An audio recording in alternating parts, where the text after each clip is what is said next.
Good morning सभी को। Heading डाल ली है। डायग्राम बनाओ इसमें।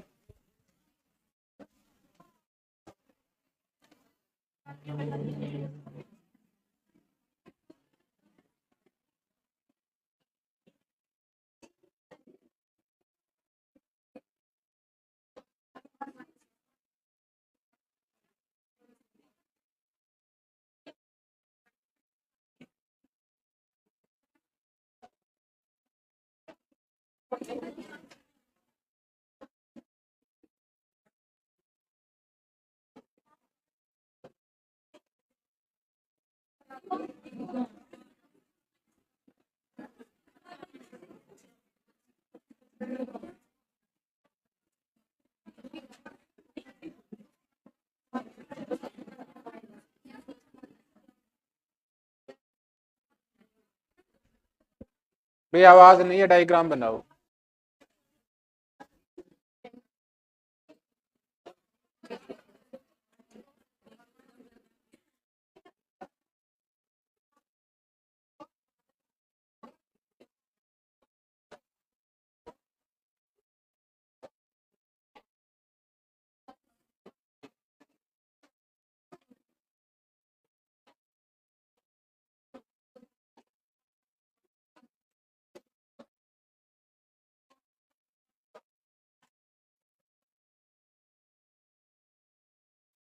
ये बाहर वाले जो गोले हैं ना, ये बाहर वाले, इनकी त्रिज्या हम मान लेते हैं कैपिटल आर है। बाहर वालों की कैपिटल आर, और अंदर वाला है ये, इसके क्या मान लेते हैं, स्मॉल आर।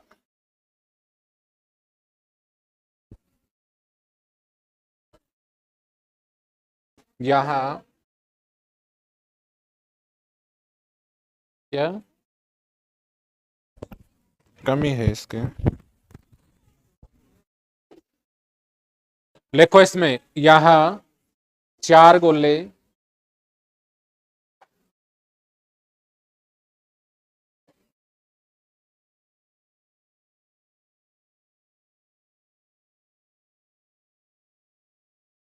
यहाँ चार गोले आपस में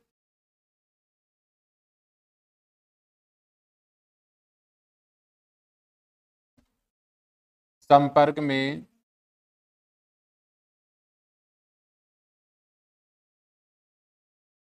यहाँ चार गोले आपस में संपर्क में स्थित हैं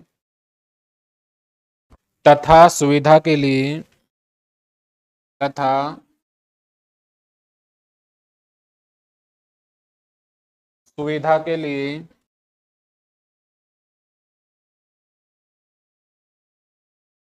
सुविधा के लिए ऊपर तथा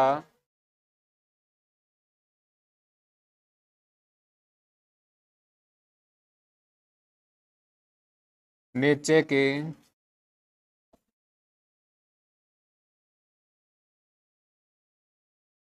गोलों को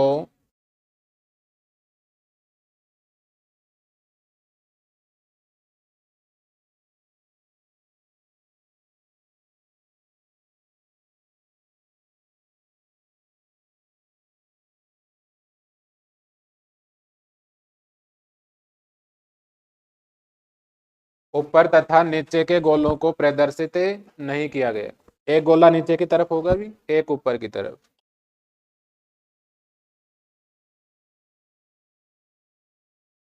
कर लेंगे यहाँ तक। इसके बाद लिखो माना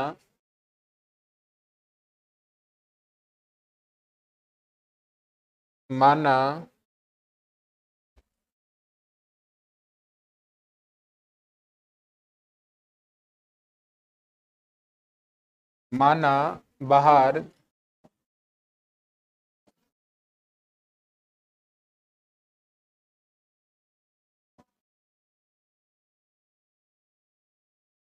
बाहर वाले गोलों की त्रिज्या क्या है भी, कैपिटल आर है,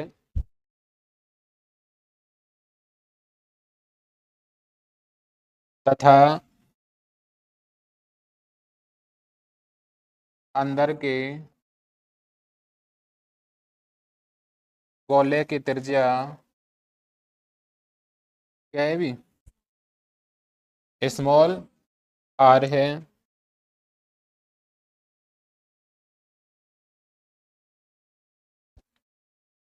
माना प्रत्येक भुजा की लंबाई, माना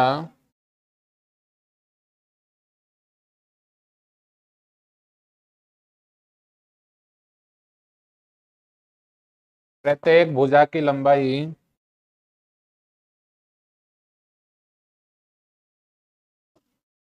समान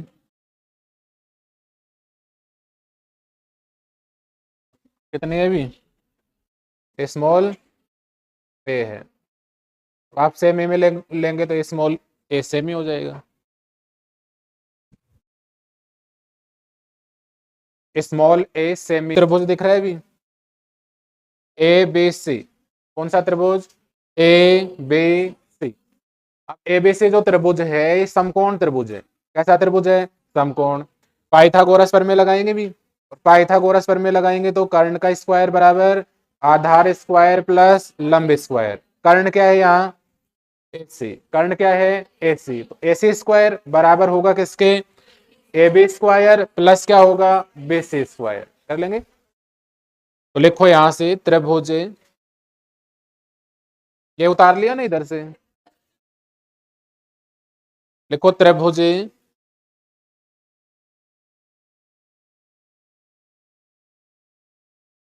बहुत हंसी आ रही है।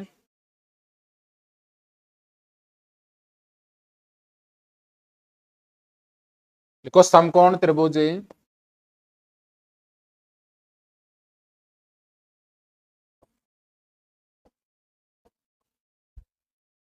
ए बी सी में पाइथागोरस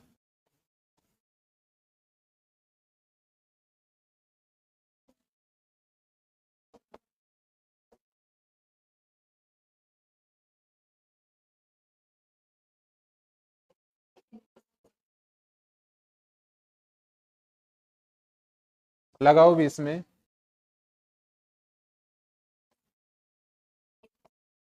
एस स्क्वायर बराबर होगा ए बी स्क्वायर और प्लस बी सी स्क्वायर। यहाँ ए बी का मान कितना है, ए बी, ए है भी, और बी सी का भी कितना है, ए है। तो यहां से क्या लिख सकते हैं अपन, ए सी स्क्वायर बराबर ए स्क्वायर प्लस ए स्क्वायर। ए सी स्क्वायर बराबर टू ए स्क्वायर हुआ भी, अरे हुआ कि नहीं, ए से निकालोगे यहां से, ए से इक्वल टू रूट टू, और आप इसको ए रूट टू भी लिख सकते हैं क्योंकि मल्टीप्लाई में है ये। तो ये आ गया आपका ए सी का मान। एक नंबर दे दो इसको, एक नंबर। अब देखो भी यहां से ए सी को क्या लिख सकता हूं मैं, इधर देखो, ए सी, ए सी को क्या लिख सकता हूं मैं, एक तो ए गोला है, एक सी गोला है, और एक बीच वाला है। तो इसको इस प्रकार लिख दें क्या, यहां तक नोट कर लिया सभी ने। तो देखो इसको हम इस प्रकार से लिख देते हैं, ये आपका एक गोला हुआ भी, ये मिड वाला गोला हुआ, और ये कौन सा हुआ आपका, ए गोला हुआ, ए सी।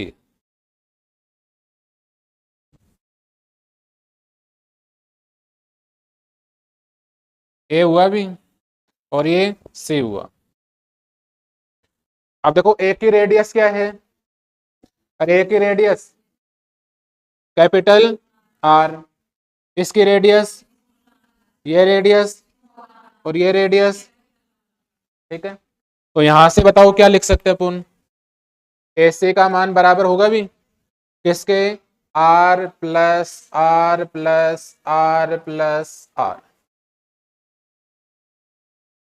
क्या लिख सकता हूं इसको, ए सी बराबर two R plus two, A C बराबर टू कॉमन आ जाएगा, क्या बचेगा, R plus R. Equation number ये 2 नंबर हो गया।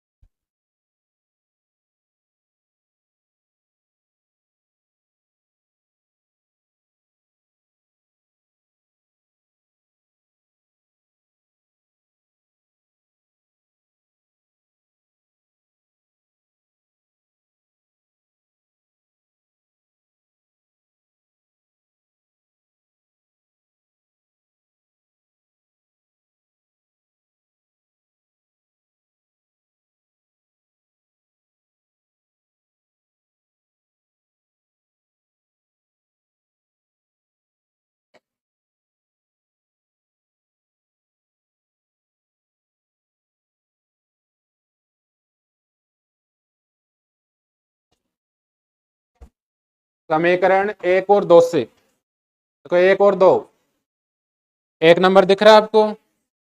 1 नंबर क्या है? ए सी का मान किसके बराबर है? रूट टू ए। और यहाँ ए सी का मान किसके बराबर है? 2r plus R. बताओ एल एच एस पार्ट क्या है? बराबर, तो आर एच एस क्या होंगे? बराबर। समीकरण लिखो इसमें, समीकरण 1 तथा 2 से, समीकरण 1 तथा समीकरण 2 से एल एच एस पार्ट बराबर है भी, आर एच एस पार्ट क्या होंगे? बराबर। क्या लिख सकते हैं बताओ? तो आर प्लस आर बराबर होगा किसके? Root two. आप इसको ये रूट टू भी लिख सकते हैं ना, क्योंकि मल्टीप्लाई में है।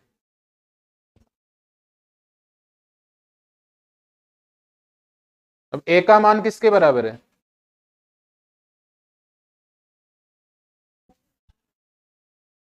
ये देखो इधर, ए का मतलब यही तो हुआ। अरे ए डिस्टेंस है, ए का मतलब इसमें कौन कौन से गोले कनेक्ट है? ए और बी। या आप ये भी कह सकते हैं कौन सा? बी और सी। तो बताओ ए की रेडियस क्या है? ए की रेडियस आर और बी की आर। ठीक है, तो टोटल आर प्लस आर बराबर ए।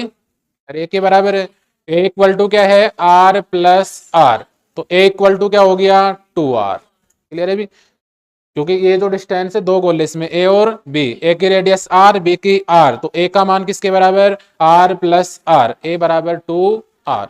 लिख दूं? तो यहां से हम क्या लिख सकते हैं?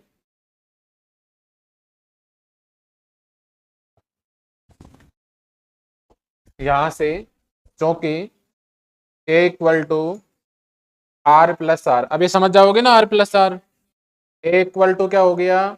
2r।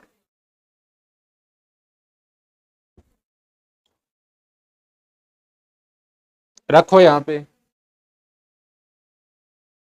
तो ये 2r प्लस आर बराबर, ये क्या हो गया आपका? 2r, और ये रूट, ठीक है भी, कर लेंगे। एक के स्थान पे रखा है इसको।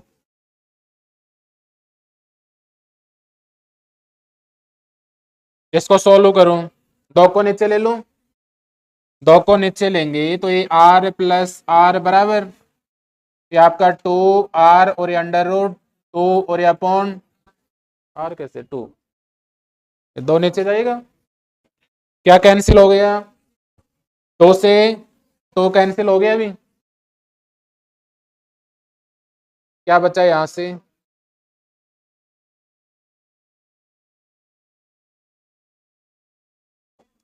यहां से R plus R equal to R root, ये तो बचेगा। यहां से कैपिटल आर को उधर ले लू मैं, ये इधर किसका है? प्लस का, उधर लेंगे तो माइनस का। तो इसको ये लिख दूं क्या मैं? R equal to R root 2 minus R. कोई दिक्कत? अरे आर प्लस का इधर इधर लेंगे तो माइनस का, क्या कॉमन आ जाएगा? क्या कॉमन आ रहे हैं? आर इसमें भी है, इसमें भी है, कॉमन ले लूं? कॉमन ले लो आर को।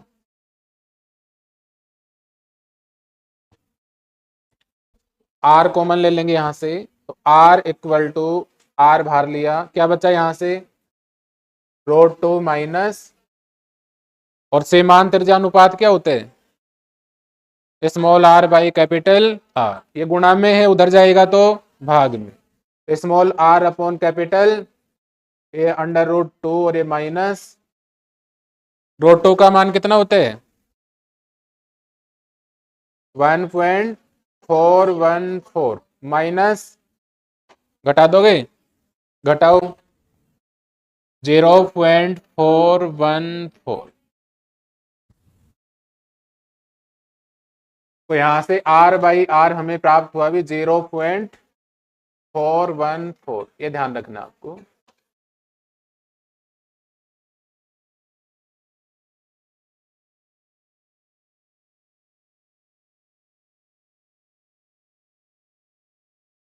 काष्ठफल के रिक्ति के लिए सीमांत त्रिज्या अनुपात का मान 0.414 होता है, ध्यान रखोगे? तीन बातें और लिख लेंगे, आप नोट डालेंगे, नोट डालो,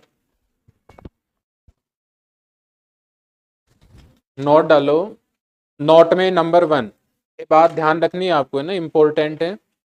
नंबर 1, सरल घनीय जालक के लिए, सरल घनीय पढ़ाया था आपको, सरल घनीय जालक, सरल घनीय जालक के लिए संकुलन क्षमता का मान, संकुलन क्षमता, इंग्लिश में इसको हम बोलते हैं पैकिंग एफिशिएंसी, ठीक है। सरल घनीय जालक के लिए संकुलन क्षमता का मान 52% होता है। याद रखना, डायरेक्ट ऑब्जेक्टिव आएगा तो क्लिक कर देना है आपको। सरल जालक जो होता है उसके लिए संकुलन क्षमता का मान 52% होता है, 52%। नंबर 2, बेसिसी जालक के लिए, बेसिसी बॉडी सेंट्रल क्यूबिक, सुन रहे हैं? बेसिसी, बेसिसी बॉडी सेंट्रल क्यूबिक, बेसिसी जालक के लिए संकुलन क्षमता का मान, बेसिसी जालक के लिए संकुलन क्षमता का मान 68% होता है, 68% होता है भी, ध्यान रखोगे। बेसिसी जालक के लिए संकुलन क्षमता का मान कितना होता है? 68%। नंबर 3, एफसीसी जालक के लिए, FCC face central cubic, F का मतलब हो गया फेस, सी का मतलब सेंट्रल, सी का मतलब क्यूबिक। एफसीसी जालक के लिए संकुलन क्षमता का मान, संकुलन क्षमता का मान 74% होता है। एफसीसी जालक के लिए संकुलन क्षमता का मान 74% होता है। लिख लिया अभी? लिख लिया। सरल जालक के लिए बताओ कितना होता है? 52%। बीसीसी के लिए 68% और एफसीसी के लिए 74%। ये ध्यान रखना, आ सकता है ना।